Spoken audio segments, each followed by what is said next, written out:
ඔබගේ ශරීරය නැසුවා ආත්මය නසන්නට බැරි අයට වියනවන්න. සාමාන්‍ය සමය 14 වන සතිය ජූලි මාසයේ 10 වෙනිදා සෙනසුරාදා මෙනෙහි කිරීම. මගේ ප්‍රේමවන්තයනි, බිය වර්ග දෙකක් තියෙනවා. දේවගරු බිය සහ මනුෂ්‍ය බිය. මේ දෙකේ අතර සම්බන්ධතාවයක් තියෙනවා. දේවගරු බිය කියලා කියන්නේ ප්‍රඥාවේ මුල් පියවර ගීතාවලිය ප්‍රකාශ කරන විදිහට. ඒතර දේවගරු බිය ප්‍රඥාවේ මුල් පියවර වෙන්නේ කොහොමද? ස්වාමීන් වහන්සේ සුවහස් මහා විශාල උතුම් ශුද්ධ වූ තැනන් වහන්සේ ඉදිරියේ මම කොච්චර බිඳුවක්ද තිතක්ද නොසදසු කෙනෙක්ද කියන එකට මට දැනෙන්නට ඕන. ඒ තමයි සැබෑ ප්‍රඥාව. එක් දේවගරු බිය ආදරයත්ක මුසු වෙච්ච නිසා එවැනි කෙනෙකුගෙන් ආදරය ලැබෙද්දී ඒ ආදරය දශමයකටවත් නැති කරගන්න බැරි කමයි දේවගරු බිය කියලා කියන්නේ. ඒක මහා පුදුම ප්‍රඥාවක් මම කියනවා. හැබැයි ලෞකික බිය කියලා කියන්නේ දේව බිය, දේව බය සහ ලෞකික බය අතර වෙනසක් තියෙනවා. දේව බය සුද්ධාත්මයන්ගෙන් ඔබට ලැබෙන්නේ. ඒ ප්‍රඥාවත් එක්ක ඔබට ලැබෙන දෙයක්. දේව බය, දේව භක්තිය. අනිත් මනුෂ්‍ය බයදී ඔබ ගොඩාක් දේවල්ට බය වෙනවා. ඇයි? ස්වාමීන් වහන්සේට ඔබ බය නැති නිසා. ඒ මහා ස්වහස් විශාල ඒ ප්‍රෞಢ සුද්ධත්වය ඔබ අත්දකින්න නැතිකොට ගොලියත්ලට ඔබ බය වෙනවා. රතු මුහුදු වලට බය වෙනවා. අටසකිරියාවට බය වෙනවා.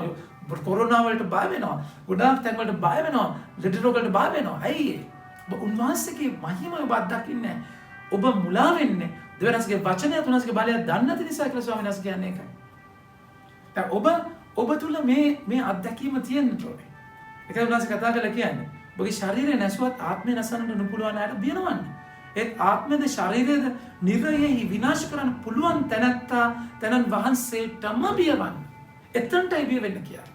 වෙන තැනකට නෙමෙයි. ඒ ස්වාමීන් වහන්සේට ඇති ගර්භය ලෞකික බිය. එයාට කරන්න පුළුවන් ශරීරයක දෙයක් කරන එක විතරයි. මගේ ප්‍රමාන්තනේ මේ බය කියන තැනට ප්‍රධානම කාරණාවක් තියෙනවා. බය වෙන්නේ ඔබ අනාරක්ෂිත වුණාම නේද? ඔබ අනාරක්ෂිත වෙන්නේ ඔබ ආරක්ෂා කරන්නේ නැහැ ඊම. ආරක්ෂා කරන්නේ නැත්te ඔබ වටින්නේ නැති වුණා. වටින දෙයක් අපි අරකිනවා. රකින්නකොට අපි ආරක්ෂිත වෙනවා. ආරක්ෂා වෙන තැන අපි බය වෙන දෙයක් නැහැ. ඒක උනාසේ මේකත් එක්ක කතා කරලා කියන්නේ. ගේ කුරුල්ලන් දෙදෙනෙකු තුට්ටුවකට විකුණනවා නෙවෙයිද? එයින් එකෙක්වත් ඔබේ පියාණන් වහන්සේ නොදැනුවත්ව බිමනවට එන්නේ. ඔබගේ හිසකේ සියල්ල පවා ගණන් කොට ඇත. දවසට හිසකේ ගොඩාක් වැටෙනවා ඔබ දන්නේ නැහැ නේද? ඒ පනාවට අහු වුණාම තමයි පොඩ්ඩක් අවුල් වෙන්නේ. මෙච්චර වැටෙනවා කියලා. ෂැම්පූ වඩවල නම් පේනවා පනාවල හිසකේ. නමුත් ස්වභාවිකවම හිසකේ ගොඩාක් වැටෙනවා. වැටෙන්න ඕනේ අලුත් ඒවා එන්නේ.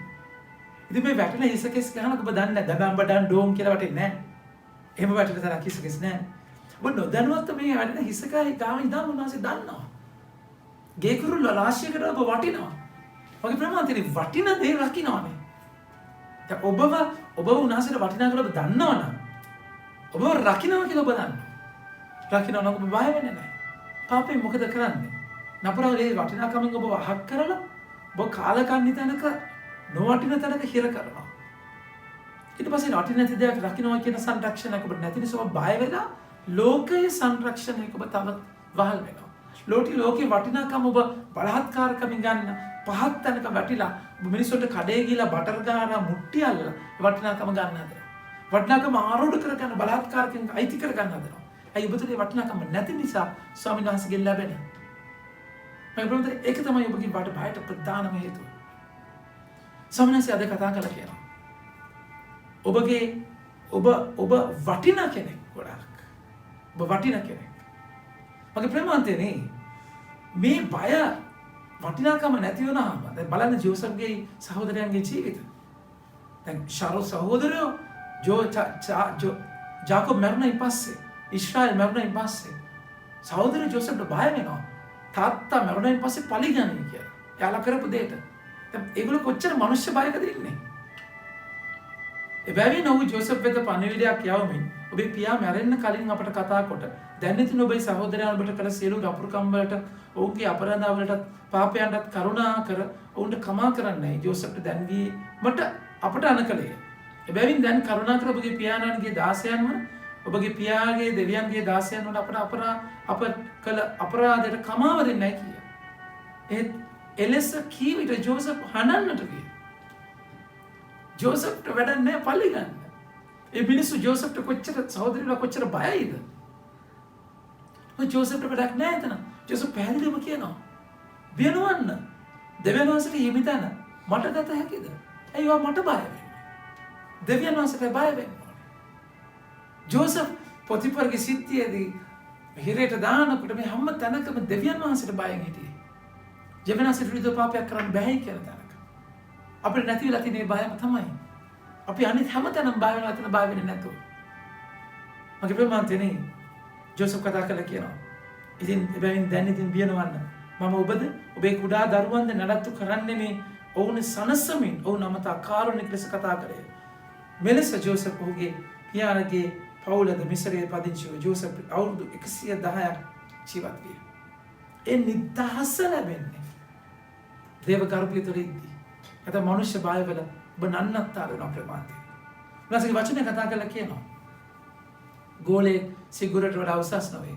දාසෙක් සේ ස්වාමියාට වඩා උසස් නොවේ. ගෝලයා සේ ගුරුවරයාට සමාන වීමෙන්ද සේවකයා සේ ස්වාමියාට සමාන වීමෙන්ද සෑහීමටපත් විය යුතුය. ඔය ගුරු මොණිකාට බෙල්සබුල් යන කිව්වොත් ගෙයි වැසියන්ට ඊටත් වැඩියෙන් අපහාස නොකරද්ද? ජේසුට මොකද කරේ? ජේසුට මේ වගේ නීච මරණයකට යටත් වෙන්න ඕනේ තාත්තා ආදරේ නැති නිසා නෙමෙයිනේ. තාත්තා තුළ ගොඩාක් වටම මගේ ප්‍රියාතර පුතා ඔබගෙන මම ප්‍රසන්නයි. ඒ කැමැත්ත කරනවා කියන තැන ලෝකේ ප්‍රතික්ෂේප වුණා. අමුගහට එහෙම කරා නම් වේලිච්ච කාට මොනව කරයිද මගේ ප්‍රමාදය?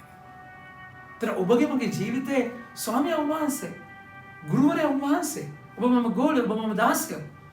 උන්වහන්සේට එහෙම වුණා නම් ඔබට මට මොනවද? ඒතර ඔබ මම ජීවිතේ පීඩාව නොවටින තැනකින් ඔබට ලැබෙන වේදනාවක් නෙමෙයි. වේදනාව ඔබ නොවටින හින්දා ඒ දෙක අතර සම්බන්ධයක් නැහැ. ඔබ වටිනාකම වැඩි වෙන තරමට ඔබට ගහන පහර වැඩි. ඔබ හොරකම් කරන්න බලන තරම වැඩි. ඔබට ඊර්ෂ්‍යා කරන ප්‍රමාණය වැඩි. ඔබ වටිනාකම නිසාම උන්වහන්සේ නිසා ඔබට ඈඳින අයිති වෙන වටිනාකම් ප්‍රයෝගවන්තයි. නැස කතා කළා කියනවා. එබැවින් බිවිනිසුන්ට බියනවන්න. දැන් සැඟවී ඇති සෑම දෙමෙලි කරනු ලැබේ. සෑම රහසක්ම ප්‍රකට කරනු ලැබේ. මා විසින් ඔබට අඳුරේ පවසන ලද දෙය ඔබ දවාලයේදී කියන්න. මිනිසුන්ට බය වෙන්න එපා. බයත් එක්ක තමයි ගොඩාකට හංගන්නේ.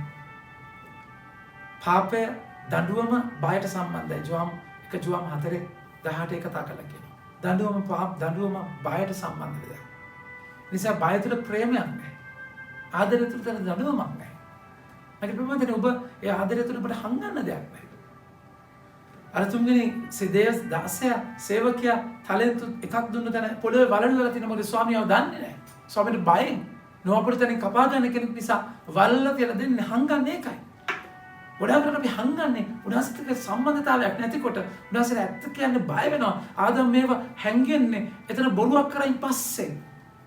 දුවලා ඇවිල්ලා ඇත්ත කියන තැනක නෑ ආදම් මේව. මගේ ප්‍රමාදනේ ස්වාමීන් වහන්සේ කියනවා මේ හංගපු සංගවුණු දේ හැම දෙයක්ම එළියට දානවා. වචනේ හරි දයාබරව කියනවා. ඔබට ඔබේ කන්නට රහසින් නැසෙන දේ ගෙයි මුදුන වලින් ප්‍රකාශ කරන්න. ඒ කියන්නේ නාසය ඔබගේ කන්නට ලං වෙලා මුමුණන දයාබර සම්බන්ධතාවය. රහසක්. දිව්‍යමය ශුද්ධ රහසක්.